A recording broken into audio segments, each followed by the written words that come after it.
નમસ્કાર દર્શક મિત્રો, કૃષિને લગતી વિવિધ માહિતીઓથી સભર એવા આપણા સૌના મનગમતા કૃષિ દર્શન કાર્યક્રમમાં હું ડૉક્ટર હિરલ ચતુર્વેદી આપ સૌને આવકારું છું.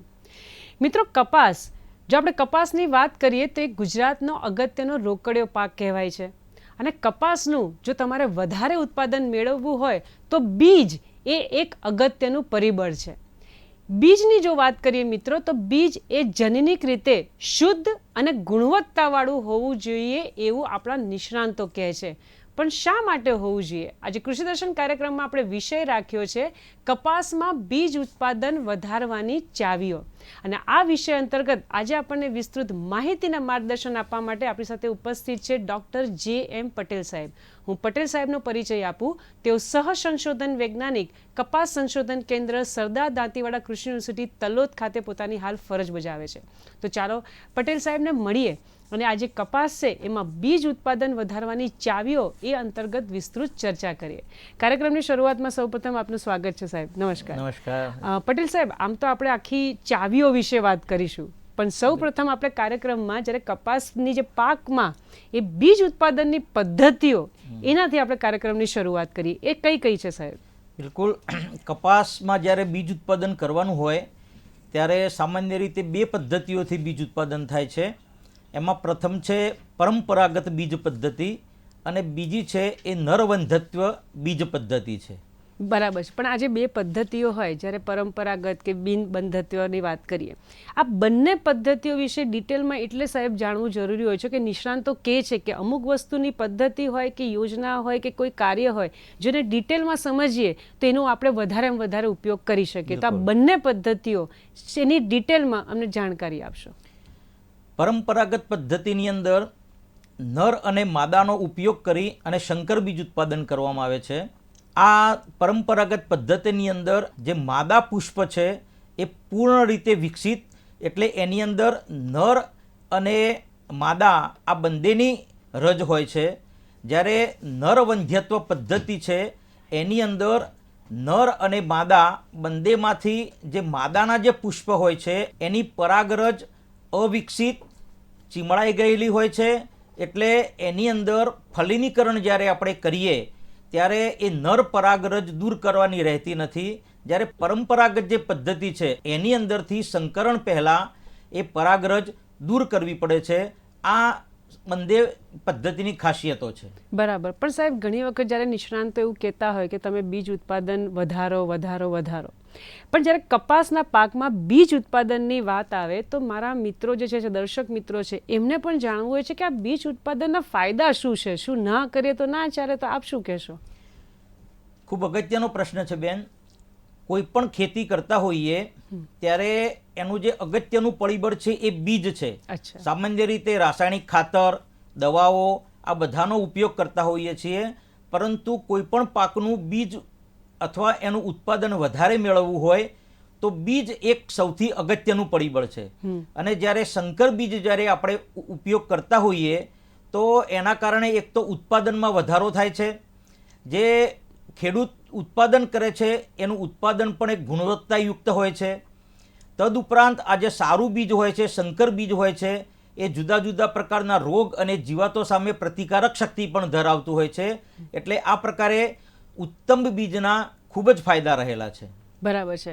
હવે ઘણી વખત મિત્રો, હું તમને ખાસ જણાવી દઉં કે જ્યારે સાહેબે હમણાં વાત કરી નર વંધત્વ પદ્ધતિ, ઇંગ્લિશમાં એને મેલ સ્ટેરિલિટી બેઝડ એવી પણ પદ્ધતિ કહેવાય છે. સાહેબ, આ પદ્ધતિ જે છે એની ખાસિયત શું છે? આજના જમાના પ્રમાણે જવાબ આપજો, કારણ કે હવે તો ઘણા યુવાનો, મહિલાઓ અંદર જોડાતા હોય છે અને વિદ્યાર્થીઓ તો આની અંદર પ્રોજેક્ટમાં પણ કામમાં લાવતા હોય છે. તો આની ખાસિયત શું છે એના વિશે વાત કરો. બિલકુલ. કપાસના પાકની અંદર બે પ્રકારના ફૂલ હોય. એક તો મેલ સ્ટરાઇલ પ્લાન્ટ હોય અને ફર્ટાઇલ પ્લાન્ટ હોય. જે ફર્ટાઇલ પ્લાન્ટ હોય છે એની અંદર બંને જે એ પુષ્પ છે એમાં નર અને માદાનો ભાગ એકદમ પૂર્ણ રીતે વિકસિત હોય. એની પરાગરજ હોય, ઓવરી હોય, પડદો એ પણ સંપૂર્ણ રીતે વિકસિત હોય છે. પરંતુ જ્યારે નરવંધ્યત્વ પદ્ધતિની વાત કરીએ તો એની અંદર જનનિક રીતે જ એની જે માદા ભાગ છે એ વિકસિત હોય છે, પરંતુ એનો જે નર ભાગ છે એ સંકોચાયેલો, અવિકસિત હોય છે અને એ ફલિનીકરણની અંદર એને દૂર કરવાનો હોતો નથી. જ્યારે આપણી જે પરંપરાગત પદ્ધતિ છે એની અંદરથી એ નર ભાગ છે એ દૂર કરવો પડે છે. એટલે ખેડૂત મિત્રો જ્યારે આ ઉત્પાદન કરતા હોય ત્યારે એમને આર્થિક રીતે પણ પોસાય છે, કારણ કે નર પરાગરજ દૂર કરવી પડતી નથી. એટલે એમાં જે શ્રમિકોની જે સંખ્યા વપરાય છે એ પણ ખૂબ ઓછી વપરાય છે. બીજું મહત્ત્વની બાબત એ છે કે નર વંધ્યત્વ પદ્ધતિની અંદર 50% છોડ વંધ્યત્વવાળા અને વંધ્યત્વ વગરના હોય છે. તો એમાં સંકરણ પહેલાં આજે વંધ્યત્વ વગરના જે છોડ હોય છે કે જે પૂર્ણ વિકસિત ફૂલ હોય છે એને દૂર કરવા પડે છે. એટલે છોડની સંખ્યા પણ એમાં ઘટતી હોય છે. પણ તમે જ્યારે આ વાત કરો છો, અમુક પ્રમાણ પણ બહુ અગત્યનું હોય. ધારો કે છોડનું પ્રમાણ છે એ અમારા ખેડૂત મિત્રોએ જાળવવું હોય. કારણ કે આપણે શું થાય છે સાહેબ કે ઘણી વખત માહિતી આપીએ છીએ પણ એ લોકો થોડા કન્ફ્યુઝ થતા હોય. તો આ જે છોડનું પ્રમાણ છે એ જાળવી રાખવું હોય તો શું કરવું જોઈએ એના વિશે વાત ખૂબ કરશો. અગત્યનો પ્રશ્ન છે બેન, કારણ કે ઉત્પાદન છેવટે પ્રતિ એકમ વિસ્તારમાં છોડ કેટલા રહે છે એના ઉપર અગત્યનો નિર્ભર છે. એટલે જો છોડ ઓછા હોય તો સામાન્ય રીતે ઉત્પાદન ઓછું મળવાનું છે. પરંતુ જ્યારે 50% છોડ આપણે દૂર કરવાના છે એ નક્કી છે ત્યારે એકમ વિસ્તારમાં છોડની સંખ્યા સરેરાશ જળવાઈ રહે એટલા માટે ખેડૂત મિત્રોએ શરૂઆતની અંદર જ 2 છોડ વચ્ચે ઓછું અંતર રાખી અને જો વાવેતર કરવામાં આવે તો જ્યારે 50% છોડ દૂર થશે તો પણ એકમ વિસ્તારમાં એનું પ્રમાણ જળવાઈ રહેશે અને સરેરાશ ઉત્પાદન પણ જળવાઈ રહેશે. બરાબર છે. મિત્રો, આપ જોઈ રહ્યા છો કૃષિ દર્શન કાર્યક્રમ. અત્યારે આપણે વાત કરી રહ્યા છે કપાસમાં બીજ ઉત્પાદન વધારવાની ચાવીઓ. અત્યારે સમય થયો છે નાનકડા વિરામનો. મળે વિરામ બાદ.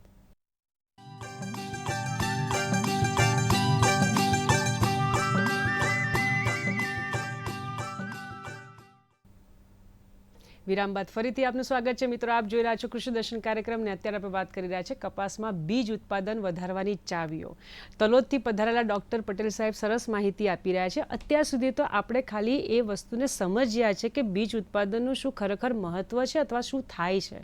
પણ ખેડૂત મિત્રોને સૌથી વધારે સતાવતો પ્રશ્ન હોય તો સાહેબ જે કપાસ પાક છે એમાં બીજ ઉત્પાદન કરવા માટે ખેડૂતોએ કઈ પ્રક્રિયા હાથ ધરવી. કારણ કે ઘણી વખત શું થાય છે કે તમે પ્રક્રિયાના વિશે જાણ કરો ને તો તરત પ્રક્રિયા ધરવાનું શરૂ કરી દેતા હોય. પણ એના જે સ્ટેપ્સ હોય છે, કારણ કે તમે લોકો જ્યારે અમને કોઈ કાર્યક્રમ હોય, લાઈવ ટેલિકાસ્ટ હોય કે પછી એમને રેકોર્ડિંગ હોય, તમે હંમેશા અમને સમજાવતા હોય છે. આ જે સમજણ છે ને એ અમારા દર્શક મિત્રોને આપો કે શું ધરવું જોઈએ હાથ પ્રક્રિયા કે જેથી કરીને એમને નુકસાન ના થાય. બિલકુલ, આ બાબતે ખેડૂતોએ ખૂબ જાણકારી મેળવવી જ જોઈએ. તો જ્યારે પણ સંકર બીજ ઉત્પાદન કરવાનું હોય ત્યારે ખેડૂતો પાસે નર અને માદા આ બંનેનું પાયાનું બીજ એમની પાસે હોવું જરૂરી છે.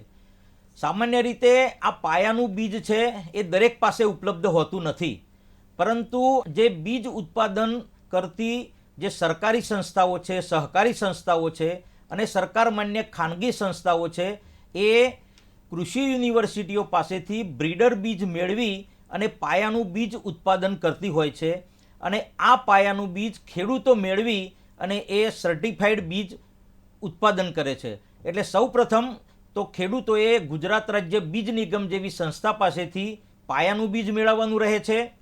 એ બીજ મેળવ્યા પછી ગુજરાત રાજ્યની જે રજિસ્ટ્રેશન માટે કામ કરતી સંસ્થા છે ગુજરાત રાજ્ય બીજ પ્રમાણન એજન્સી, એમાં એની નોંધણી કરવાની હોય છે.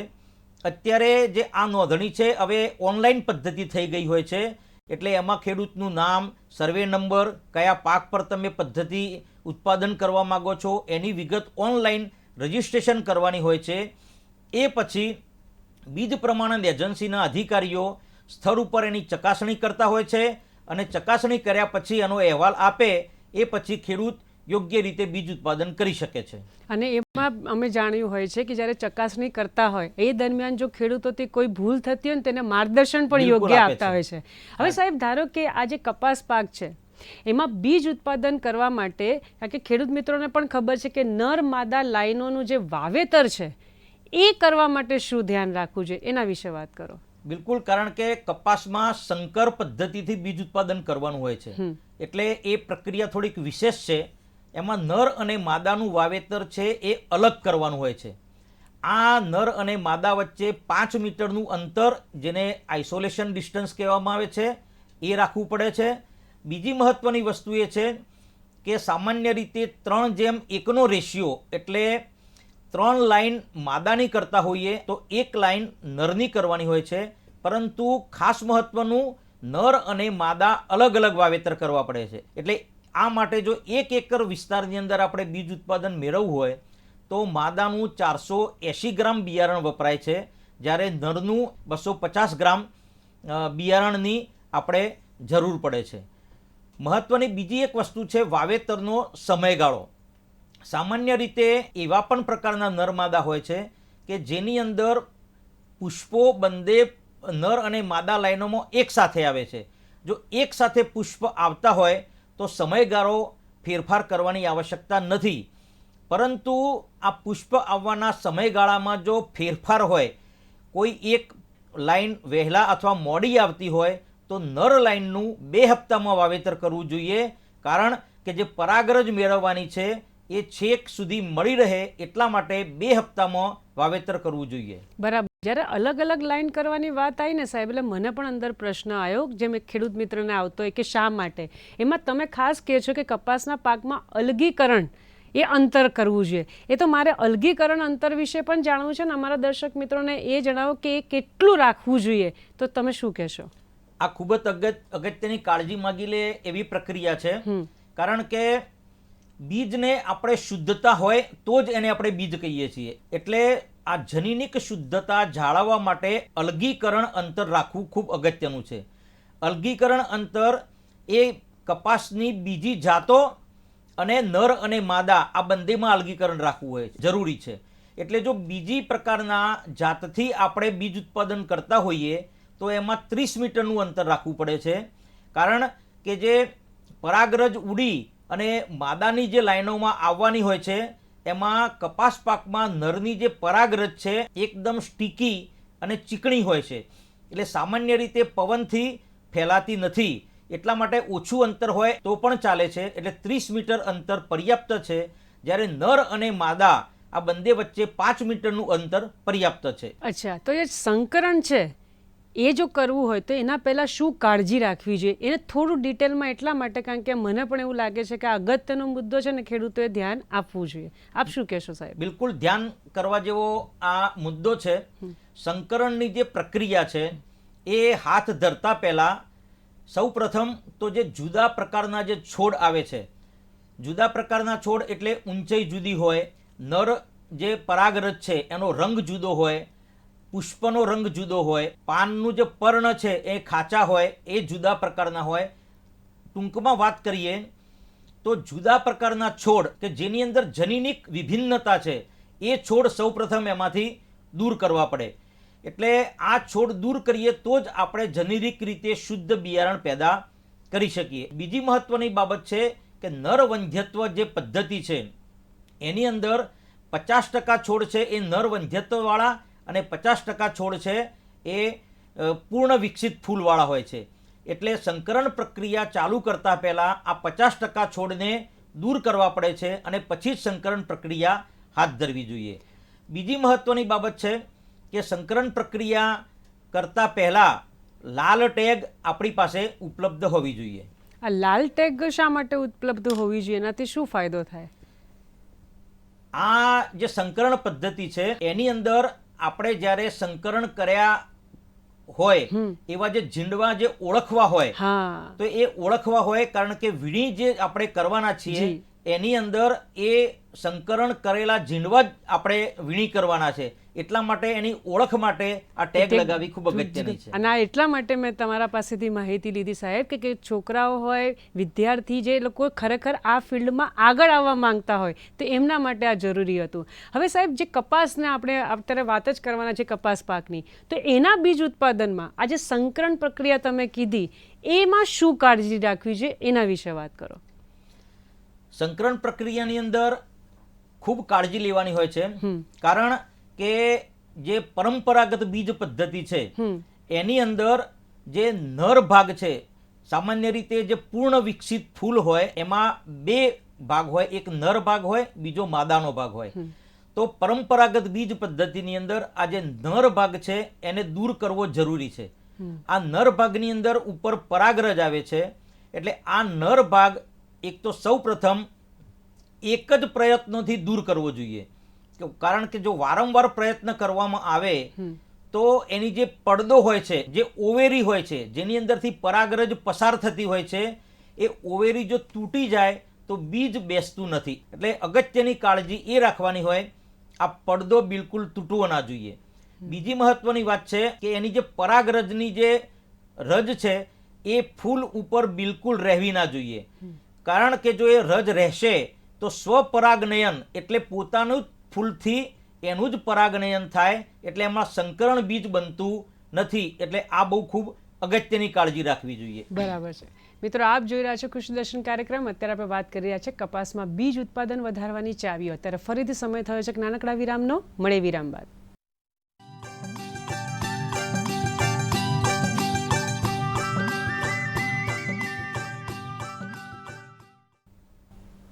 વિરામ બાદ ફરીથી આપનું સ્વાગત છે. મિત્રો, આપ જોઈ રહ્યા છો કૃષિ દર્શન કાર્યક્રમ ને અત્યારે આપણે વાત કરી રહ્યા છે કપાસમાં બીજ ઉત્પાદન વધારવાની ચાવીઓ. તલોદથી પધારેલા ડૉક્ટર સાહેબ ખરેખર ખૂબ સરસ માહિતી આપી રહ્યા છે ને એમણે જેટલી પણ ઝીણવટવાળી વાત કરી છે એ તમામ બાબતો મહત્વની છે, એનું ધ્યાન રાખજો. પણ દર્શક મિત્રો અને ખેડૂત મિત્રો, આપ જાણો જ છો કે આપણને બધાને કોઈ પણ પાક હોય એમાં હંમેશા સતાવતો પ્રશ્ન હોય ને તો એ રોગ અને જીવાતનો છે. તો આપણે સાહેબને એ પૂછીએ કે કપાસ પાકમાં સાહેબ રોગ અને જીવાત માટે શું કાળજી અમારા દર્શક મિત્રોએ લેવી જોઈએ? ખેડૂત મિત્રો, જ્યારે આપણે બીજ ઉત્પાદન કરતા હોઈએ ત્યારે જો આપણે આપણા પાકને રોગ અને જીવાતોથી જો મુક્ત ન રાખીએ તો એ બીજ ઉત્પાદનમાં ઘટાડો થવાની પૂરેપૂરી શક્યતા છે. સામાન્ય રીતે કપાસની અંદર ચૂસિયા પ્રકારની જીવાતો, જીંડવા કોરી ખાનાર ઈયળ આ બે મહત્વના જીવાત છે, અને બેક્ટેરિયલ લીફ બ્લાઇટ એ અગત્યનો રોગ છે. એમાં જે ચૂસિયા પ્રકારની જે જીવાત છે એ પાકની શરૂઆતની અવસ્થામાં આવે છે, જે રસ ચૂસી અને નુકસાન કરે છે. એટલે આ પ્રકારની જીવાતોના નિયંત્રણ માટે જે શોષક પ્રકારની દવાઓ જેવી કે ઇમિડાક્લોપ્રિડ છે એ પ્રકારની દવાઓ બજારમાંથી મેળવી અને એનો છંટકાવ કરવાનો હોય છે. એ છંટકાવમાં મહત્વની વસ્તુ છે, અંગ્રેજીમાં કહેવામાં આવે છે run of to the spray. એટલે આપણો છોડ પૂરેપૂરો ભીંજાઈ જાય એ રીતે છંટકાવ કરવો જોઈએ. જ્યારે જીંડવા કોરી ખાનાર ઈયળ છે એની અંદર લીલી ઈયળ છે, પછી ગુલાબી ઈયળ છે. આ ઈયળો આપણા જીંડવાને નુકસાન કરે છે, એટલે એના માટે થાયોડિકાર્બ છે, એમામેક્ટિન બેન્ઝોઇડ છે, એ પ્રકારની દવાઓનો છંટકાવ કરવો જોઈએ. જે બેક્ટેરિયલ લીફ બ્લાઇટનો જે રોગ છે એ રોગના નિયંત્રણ માટે પણ બજારની અંદર જે ફંગીસાઇડ જે ઉપલબ્ધ હોય એનો આપણે છંટકાવ કરવો જોઈએ. બરાબર છે. ઘણી વખત અમે નિષ્ણાંતોના મુખ્ય સાહેબ સાંભળતા હોય છે દેહ ધાર્મિક વિકૃતિઓ. આપણે કપાસની જ વાત કરવાના છે, તો કપાસના પાકમાં દેહ ધાર્મિક વિકૃતિઓ એક તો એટલે શું અને કઈ કઈ છે એના વિશે વાત કરો. કપાસના પાકમાં જ્યારે દેહ ધાર્મિક વૃત્તિની વાત કરીએ તો 2-3 કારણો એના માટે જવાબદાર છે. એક તો કુદરતી કારણોસર પણ આ દેહ ધાર્મિક વિકૃતિ, જેવું કે રાત્રિ અને દિવસના તાપમાનમાં અચાનક ફેરફાર થવો. બીજું કે જે આપણે પોષક તત્વો જે પાકના વિકાસ માટે આપીએ છીએ એ પોષક તત્વો પૂર્ણ રીતે આપીએ નહીં, અથવા તો અપૂર્ણ હોય. તદ ઉપરાંત જો ભેજની ખેંચ વર્તાય એવા સમયે પણ આ દેહ ધાર્મિક વિકૃતિ આવતી હોય છે. તો એ જે દેહ ધાર્મિક વિકૃતિ આવી, ધારો કે ખેડૂત મિત્રને ખ્યાલ પણ આવી રહ્યો છે કે તેને પોષક તત્વો વધારે મળ્યા નથી અથવા તો મારાથી ઓછા અપાયા છે, આ બાબતે શું કાળજી રાખવી જોઈએ કે જેથી કરીને અમારાથી કોઈ ભૂલ ન થાય અથવા થઈ હોય તો એ સુધરી જાય? તો આપ શું સલાહ આપશો?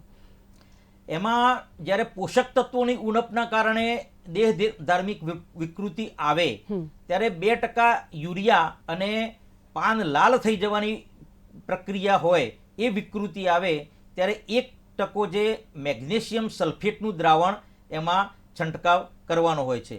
અને બીજની અંદર પોટાશનું પણ ખૂબ અગત્યનું મહત્વ છે.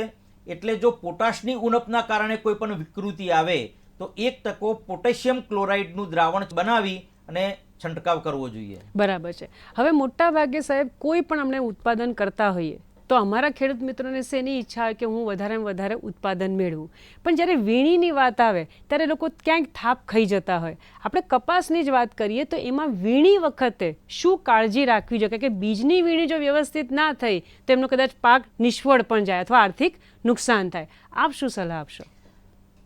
ખૂબ જ અગત્યનો પ્રશ્ન છે, કારણ કે છેવટે આપણે આ બધી પ્રક્રિયા બીજ માટે કરતા હોઈએ છીએ.